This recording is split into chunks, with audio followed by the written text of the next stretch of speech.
Hello, my dear students of Athena Academy. Today, I am going to teach you a lesson from your Hindi grammar book.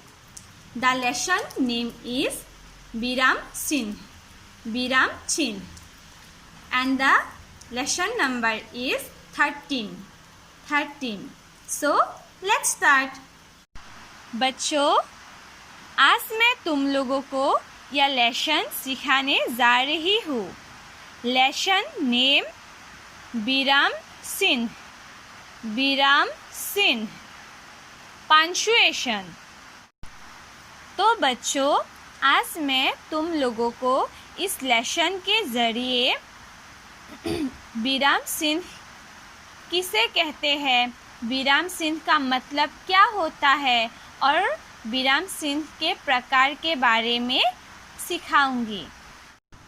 तो बच्चों, तुम लोग अपनी अपनी Hindi grammar book निकालो और इस लेसन को देखो. बच्चों, यहाँ पर देखो, जुड़िए और समझिए. रुको, मत जाओ. रुको मत, जाओ.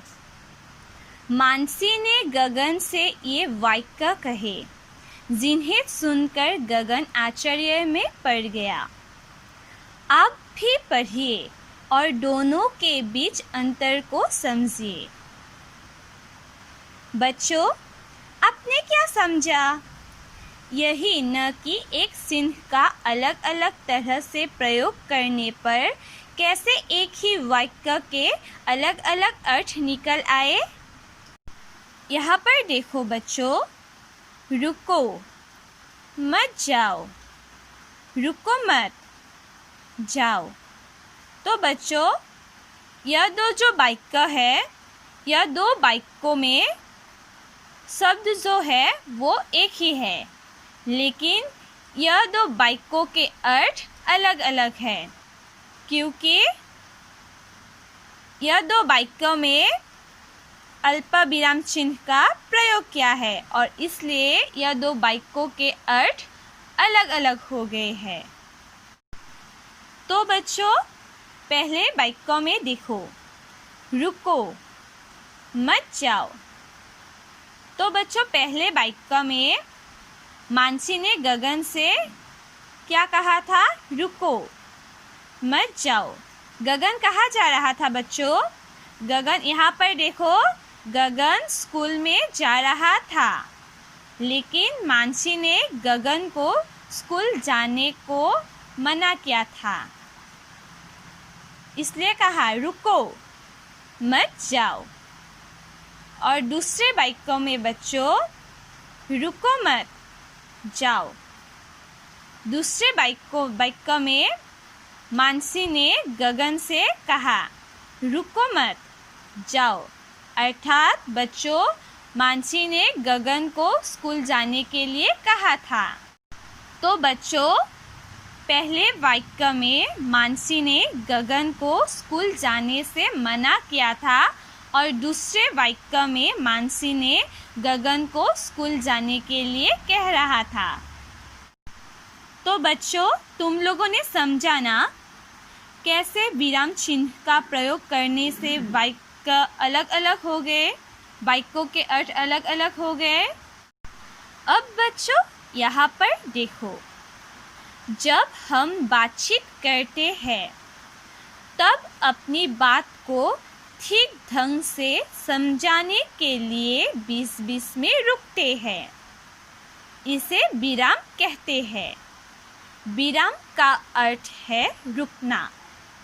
तो बच्चों, जब हम लोग बात करते हैं तब अपनी बात को ठीक ढंग से समझाने के लिए, ठीक ढंग से मतलब अच्छी तरह से समझाने के लिए हम बीच-बीच में रुकते हैं. और बच्चों, इसे क्या कहते हैं? विराम कहते हैं. विराम का अर्थ है रुकना. तुम लोग याद रखना बच्चों, विराम का अर्थ है रुकना.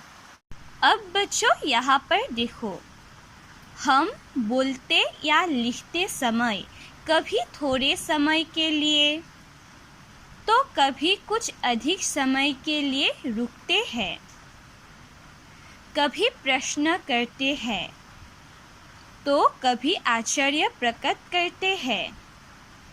इसके लिए लिखते समय हम कुछ चिन्हों का प्रयोग करते हैं। ये चिन्ह विराम चिन्ह कहलाते हैं। तो बच्चों, हम बोलते या लिखते समय कभी थोड़े समय के लिए अथवा तो कभी अधिक समय के लिए रुकते हैं और लिखते समय हम कुछ चिन्हों का प्रयोग करते हैं और उस चिन्ह को विराम चिन्ह कहलाते हैं। तो बच्चों, मैं अभी बोल रही हूँ और बोलते समय में क्या कर रही हूँ? बीच बीच में रुक रही हूँ और रुकना विराम का अर्थ है। और ये जो चिन्ह है इसे विराम चिन्ह कहलाते हैं। अर्थात इस चिन्ह में हम क्या करते हैं? रुकते हैं। कुछ थोड़े समय के लिए या कुछ अधिक समय के लिए हम क्या करते हैं? रुकते हैं और इसे क्या कहते हैं? विराम चिन्ह कहते हैं। विराम का अर्थ है रुकना। तो बच्चों, विराम का अर्थ क्या है? रुकना। वाक्यों के बीच बीच में थोड़ी देर रुकने का संकेत करने वाले चिन्हों को विराम चिन्ह कहते हैं। तो बच्चों, यहाँ पर देखो, यहाँ पर यह वाक्य पर विराम चिन्ह का प्रयोग क्या है और यह चिन्ह को क्या कहते हैं? विराम चिन्ह कहलाते हैं। तो बच्चों, तुम लोगों को पता चला ना कि विराम चिन्ह किसे कहते हैं या विराम चिन्ह का मतलब क्या होता है। अब बच्चों, यहाँ पर देखो विराम चिन्ह के प्रकार। तो बच्चों, अब मैं तुम लोगों को विराम चिन्ह के प्रकार के बारे में बताऊंगी, मतलब सिखाऊंगी। विराम चिन्ह के कितने प्रकार होते हैं और क्या क्या होते हैं, ये सब। तो यहाँ पर देखो, विराम चिन्ह कई तरह के होते हैं। यहाँ हम केवल निम्नलिखित 4 विराम चिन्हों के बारे में ही पढ़ेंगे। तो बच्चों, विराम चिन्ह कई तरह के होते हैं, लेकिन यहाँ पर हम केवल 4 विराम चिन्हों के बारे में ही पढ़ेंगे। बच्चों, यहाँ पर देखो, पूर्ण विराम। पूर्ण विराम यह चिन्ह जो है, यह चिन्ह पूर्ण विराम के है। वाक्य पूरा होने पर पूर्ण विराम लगाया जाता है। तो बच्चों, हम कब पूर्ण विराम चिन्ह का प्रयोग करते हैं? जब वाक्य पूरा होता है। जैसे आकाश में तारे चमक रहे हैं। तो बच्चों, है पर वाक्य खत्म हुआ है, वाक्य पूरा हुआ है, इसलिए है पर पूर्ण विराम चिन्ह का प्रयोग हुआ है। गरिमा विद्यालय जा रही है। यहाँ पर इस वाक्य पर है पर क्या हुआ है? वाक्य खत्म हुआ है, इसलिए पूर्ण विराम चिन्ह का प्रयोग हुआ है। तो बच्चों, जब वाक्य पूरा होता है तब पूर्ण विराम चिन्ह लगाया जाता है, पूर्ण विराम चिन्ह का प्रयोग होता है। अब बच्चों, यहाँ पर देखो, अल्प विराम। अल्प विराम यह चिन्ह अल्प विराम के है। बोलते या पढ़ते समय हम जहाँ थोड़ी देर के लिए रुकते हैं वहाँ अल्प विराम लगाते हैं। जैसे जतीन बाजार से दूध, ब्रेड, फल और सब्जी लाया। आज मैंने आम, केला, सेब और संतरा खाया। तो बच्चों, अल्पविराम चिन्ह का कब इस्तेमाल होता है?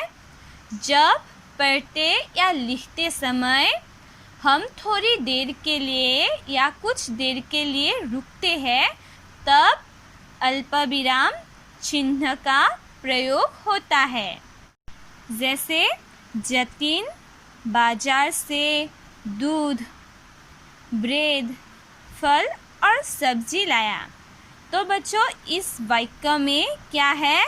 अल्पविराम चिन्ह का प्रयोग हुआ है, इसलिए हमें क्या करना पड़ता है? रुकना पड़ता है। जतिन बाजार से दूध, ब्रेड, फल और सब्जी लाया। अब बच्चों यहाँ पर देखो, प्रश्नवाचक चिन्ह। प्रश्नवाचक चिन्ह, यह चिन्ह क्या है? प्रश्नवाचक है। प्रश्न पूछते या लिखते समय वाक्य के अंत में प्रश्नवाचक चिन्ह का प्रयोग किया जाता है। जैसे धीरज, तुम क्या कर रहे हो? तुम मेरे साथ क्यों नहीं चलते? तो बच्चों हम कब प्रश्नवाचक चिन्ह का प्रयोग करते हैं? जब प्रश्न पूछते या लिखते समय वाक्य के अंत में प्रश्नवाचक चिन्ह प्रयोग करते हैं। जैसे यहाँ पर देखो, धीरज, तुम क्या कर रहे हो? यहाँ पर एक प्रश्न पूछा है, किससे? धीरज से। तो यहाँ पर प्रश्नवाचक चिन्ह का प्रयोग हुआ है। और बच्चों यहाँ पर अल्पविराम चिन्ह का प्रयोग हुआ है, इसलिए मैंने धीरज कहकर थोड़े समय के लिए रुकी थी और बाद में मैंने क्या किया था? प्रश्न किया था। अब बच्चों यहाँ पर देखो, विस्मयादिबोधक चिन्ह। विस्मयादिबोधक चिन्ह, यह चिन्ह जो है विस्मयादिबोधक चिन्ह है। हर्ष, दुख, आश्चर्य और घृणा आदि भावों को प्रकट करने वाले वाक्यों में विस्मयादिबोधक चिन्ह का प्रयोग किया जाता है। तो बच्चों हम कब विस्मयादिबोधक चिन्ह का प्रयोग करते हैं? जब हर्ष, दुख, आश्चर्य और घृणा आदि भावों को प्रकट करते हैं तब विस्मयादिबोधक चिन्ह का प्रयोग करते हैं। लेकिन बच्चों वो क्या क्या शब्द है जिसके पीछे हम विस्मयादिबोधक चिन्ह का प्रयोग करते हैं? तो वो शब्द है जैसे अरे, वाह, जब हम लोग हैरान होते हैं, हैरान, हाय, अरे बाप रे, हे राम। तो वह सारे शब्द के पीछे क्या होता है? विस्मयादिबोधक चिन्ह का प्रयोग होता है। जैसे बच्चों, अरे यह क्या ले आए? वाह, कितना बड़ा भवन है। इस वाक्य में बच्चों अरे शब्द आश्चर्य भावों को प्रकट करते हैं। वाह, कितना बड़ा भवन है। इस वाक्य में वाह शब्द आश्चर्य भावों को प्रकट करते हैं, इसलिए वाह के पीछे क्या हुआ है? वाह शब्द के पीछे विस्मयादिबोधक चिन्ह का प्रयोग हुआ है। तो बच्चों आज मैंने तुम लोगों को इस वीडियो के जरिए क्या सिखाया है? विराम चिन्ह किसे कहते हैं या विराम चिन्ह का मतलब क्या होता है, विराम चिन्ह के प्रकार के बारे में, विराम का अर्थ क्या होता है, ये सब सिखाया है। अब तुम लोग अपने अपने घर में इस लेसन को पढ़ो और पढ़ने के बाद कुछ डिफ़िकल्टी पाते हो तो मुझे फ़ोन करो।